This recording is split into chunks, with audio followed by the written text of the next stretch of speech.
Assalamualaikum warahmatullahi wabarakatuh. Saya Dr. Leni Aktorina, MKes IVOKA. Hari ini akan memberikan introduction lab activity tentang fisiologi jantung.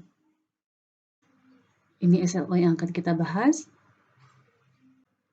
Nah, di sini kita akan membahas siklus jantung. Siklus jantung itu terdiri dari dua ya. Pertama, sistol dari sini ke sini. Yang kedua, diastol dari sini ke sini. Sistol itu terbagi dari dua fase. Pertama, isovolumetric contraction. Yang kedua, ventricular ejection. Diastol juga terdiri dari dua. Pertama, isovolumetric relaxation. Yang kedua, ventricular filling.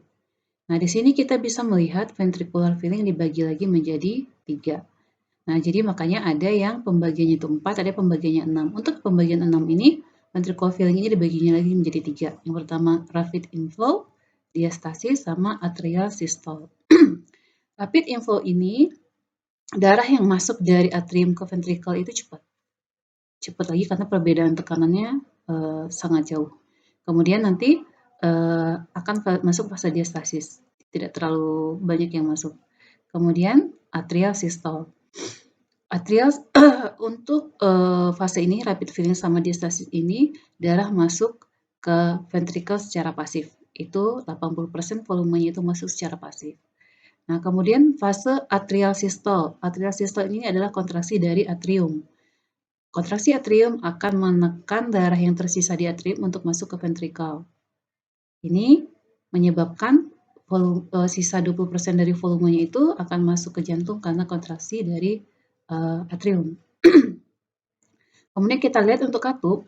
Untuk katup semua di sini tertutup di fase isovolumetric contraction maupun isovolumetric relaxation. Baik itu katup semilunar, yaitu katup pulmonal dan katup aorta, maupun katup atrioventrikular, baik itu mitral maupun tricuspid, semua tertutup ya. Untuk ejection berarti dia akan mengeluarkan darah dari ventricle. Maka ketika ejection ini yang terbuka adalah katup semilunar, yaitu katup pulmonal dan mitral. Kemudian saat fase isovolumetric relaxation semua tertutup lagi. Ketika ventricular filling, pengisian ventricle, maka katup dari atrium ke ventricle akan terbuka. Jadi akan terbuka katup mitral dan tricuspid. Nah, di sini kita akan bahas sistem kondisi jantung.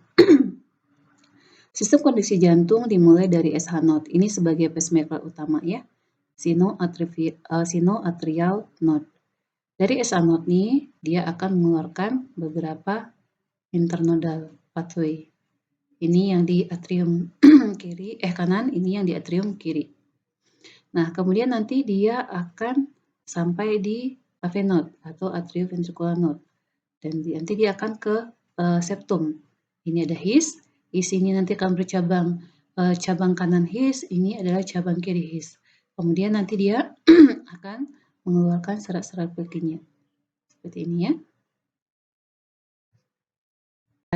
Sebelum membahas elektrofisiologi sel otot jantung, kita bahas dulu elektrolit pada sel otot.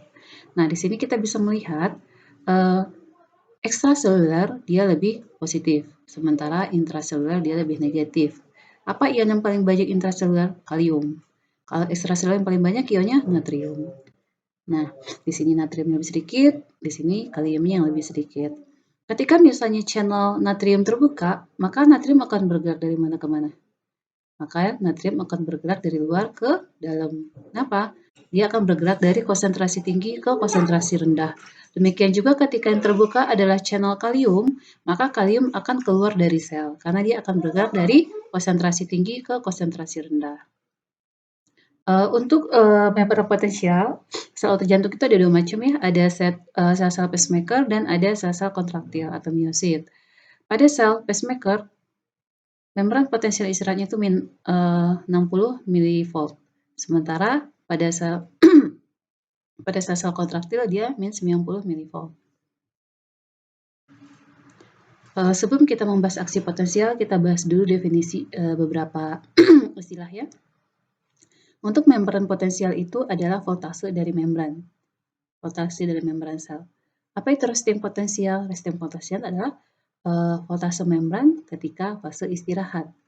Apa itu depolarisasi? Depolarisasi adalah membran potensial yang menjauhi resting potensial. Jadi dia mengarah lebih positif atau ke atas ya. Nah, ini dia depolarisasi juga, ini dia depolarisasi juga, tapi ini depolarisasinya plateau. Kemudian ada istilah repolarisasi. Repolarisasi adalah membran potensial yang nilainya mendekati nilai ketika fase resting. Jadi dia turun. Nah, kemudian ada istilah hiperpolarisasi. Untuk hiperpolarisasi ini kebetulan nggak ada di sini ya. Nah, untuk hiperpolarisasi itu adalah membran potensialnya menjauhi resting potensial, tapi dia arahnya ke bawah. Sementara depolarisasi, membran potensialnya menjauhi resting potensial, tapi arahnya dia ke atas. Di sini kita akan membahas potensi aksi pada pacemaker. Pada pacemaker ini, dia hanya memiliki 3 fase. Ini adalah fase 4, ini adalah fase 0 atau fase depolarisasi, ini adalah fase 3 atau fase repolarisasi. Apa yang terjadi pada fase 4? Pada awal fase 4 ini, channel natrium dia akan keluar. Channel natriumnya terbuka sehingga natrium akan masuk dari luar sel ke dalam sel. Sementara channel kaliumnya tertutup, jadi kalium nggak bisa keluar. Nah, ketika ion positif masuk ke dalam sel, jadi itu akan membuat sel menjadi lebih positif. Lebih positif ya, sehingga naik membran potensialnya. Ketika mencapai membran potensial tertentu, maka channel natrium ini akan tertutup. Yang terbuka adalah channel kalsium tipe T, sehingga kalsium akan masuk lambat ke dalam sel.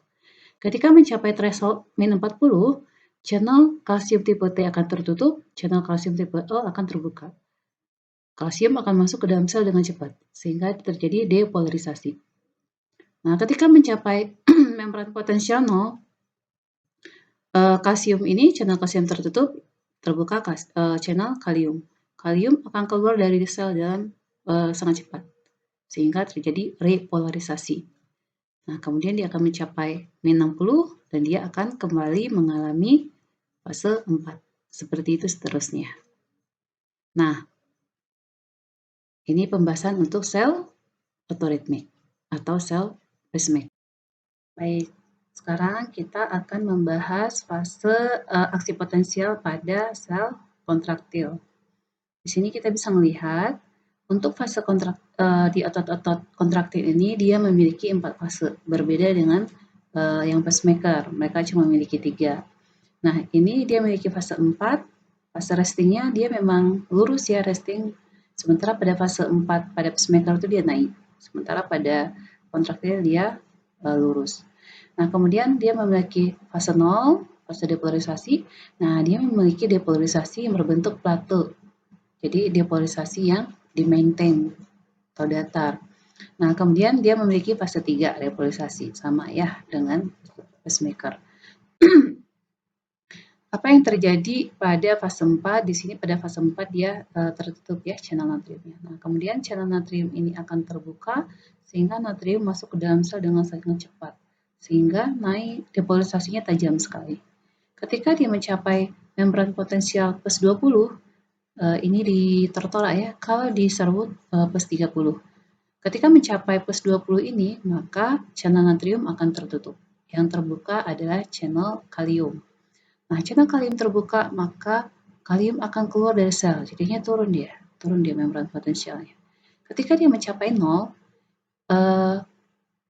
channel kalium ini tetap terbuka, tapi channel kalsium terbuka juga. Nah, kalsium itu dia akan masuk ke dalam sel, dia membawa 2 ion ya, 2 plus. Sementara kalium dia akan keluar dari sel, plus 1. Nah, tapi kalsium ini dia lambat. Kalsium dia lambat, sementara kalium dia cepat, sehingga dia jadinya plateau. Pada resting potensial tertentu, nanti akan terbuka channel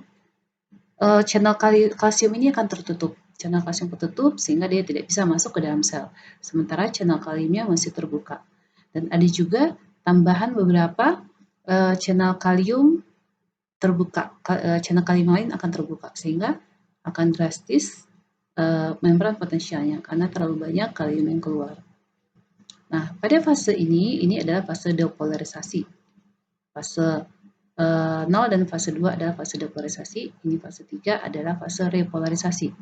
Nah, pada dari sini sampai ke sini itu sampai ke sini itu adalah fase refractory period. Pada fase refractory period ini, dia ketika mendapatkan rangsangan, dia tidak akan bisa membentuk membran potensial. Kalau di sini. Nah, kalau di sini misalnya ada rangsangan nih, dia tidak akan bisa membentuk membran aksi potensial seperti ini. Ketika misalnya rangsangannya di sini, itu bisa terjadi aksi potensial. Kemudian terjadilah kontraksi dari ventricle. Kita akan membahas EKG dan sistem konduksi jantung. Nah, di sini kita bisa melihat ini ada gelombang P. Gelombang P ini dia menunjukkan depolarisasi dari atrium. Kemudian di mana yang merangsang bentuknya gelombang P ini disebabkan inisiasi dari S-anon. Nah, mungkin yang harus diperhatikan warna ini ya, warna kuning ini dia menunjukkan depolarisasi, sementara warna merah dia menunjukkan repolarisasi. Nah, ini baru awal dari depolarisasi atrium. Sekarang kita melihat segmen PQ. Segmen PQ ini, depolarisasi pada atrium itu sudah komplit. Dan akan terjadi delay, perlambatan di AV node. Nah, kemudian kita lihat pada kompleks QRS. Kompleks QRS ini akan terjadi depolarisasi di ventricle. Ketika ventricle ini depolarisasi, atrium mengalami repolarisasi. Sekarang kita melihat segmen ST. Pada segmen ST ini, kita bisa melihat di sini depolarisasi dari ventricle itu sudah lengkap. Nah, biasanya di sini terjadi kontraksi ventricle. Kemudian kita lihat di sini gelombang T. Gelombang T ini menggambarkan repolarisasi pada ventricle. Dan setelah T ini repolarisasinya di ventricle sudah lengkap. Untuk gambar ini dia sama dengan yang sebelumnya ya. Ini penjelasannya ini sama dengan penjelasan yang sebelumnya. Untuk gambar ini insya Allah nanti saya jelaskan pada slide selanjutnya. Sekarang kita akan membahas hubungan EKG dengan cardiac cycle. Nah, pertama kita harus tahu cardiac cycle itu dia terdiri dari systole, ventricular systole, dan ventricular diastole. Ventricular systole ini terdiri dari isovolumetric contraction, ini ventricular ejection, ini isovolumetric relaxation, dan ini ventricular filling. Nah, kita hubungkan kaitan EKG dengan cardiac cycle. Nah, di sini kita bisa melihat dari sini dulu ya, kita lihat dari kompleks QRS. Kompleks QRS kalau kita hubungkan dengan elektrofisiologi ini menunjukkan depolarisasi dari ventricle. Nah, ini depolarisasi ventricle ya. Di sini dia belum terjadi kontraksi ventricle. Nah, kemudian segmen ST ini, segmen ST ini dia menunjukkan terjadi kontraksi ventricle. Nah, di sini kan kita tahu ini ventricular ejection. Ventricle berkontraksi untuk mengeluarkan isinya ya. Jadi gelombang ST ini menunjukkan terjadinya kontraksi ventricle.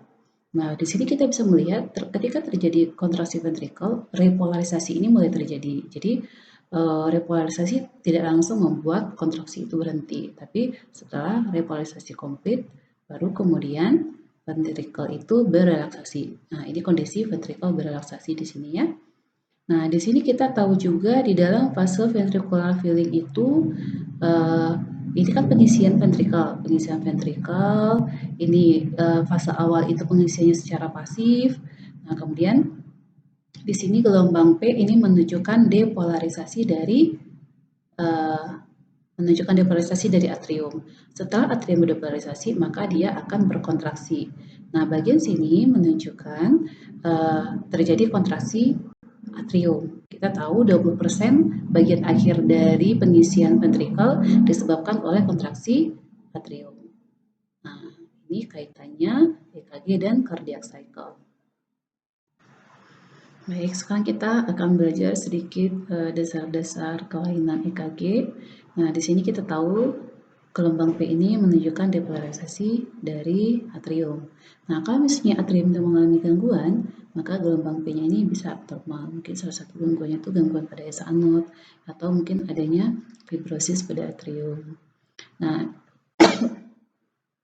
di sini kita bisa melihat QRS kompleks ini, kompleks QRS ini menunjukkan depolarisasi dari ventricle. Nah, kalau misalnya terjadi nekrosis pada ventricle, ini gelombang R-nya ini bisa tidak normal. Nah, di sini kita bisa lihat juga untuk T-wave. T-wave itu menunjukkan depolarisasi dari ventricle. Nah, ketika ventricle itu mengalami iskemi atau nekrosis, maka T-wave-nya itu ataupun ST segmennya bisa tidak normal. Nah, di sini kita bisa melihat jarak horizontal antara satu gelombang dengan gelombang lainnya, itu dia menggambarkan kondisi listrik pada otot jantung. Nah, kalau misalnya ini terjadi pemanjangan, ini menunjukkan adanya blok. Ada blok untuk pengantaran konduksi listrik jantung. Apa menyebabkan blok? Misalnya bisa jadi juga dari iskemi.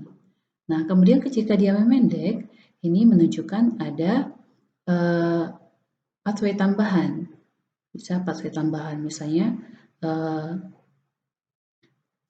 Purkinje jadi lebih aktif. Salah satunya kondisi Purkinje lebih aktif itu pada kondisi hipokalemi. Nah, ini amplitudo ini dia menunjukkan seberapa banyak electricity itu dihasilkan. Oh, sorry, berarti ini saya salah, kebalik tadi. Ini amplitudo menunjukkan seberapa banyak electricity dihasilkan. Nah, kalau misalnya dia jadi semakin tinggi, ini semakin banyak sel-sel yang memproduksi electricity. Bisa jadi juga misalnya salah satu penyebabnya itu terjadi hipertrofi otot-otot jantung. Jadi membesar menebar otot-otot jantungnya, itu bisa menggambarkan amplitudenya jadi lebih besar. Kemudian kalau misalnya dia memendek, ini menunjukkan sel-sel yang menghasilkan electricity itu lebih sedikit. Contohnya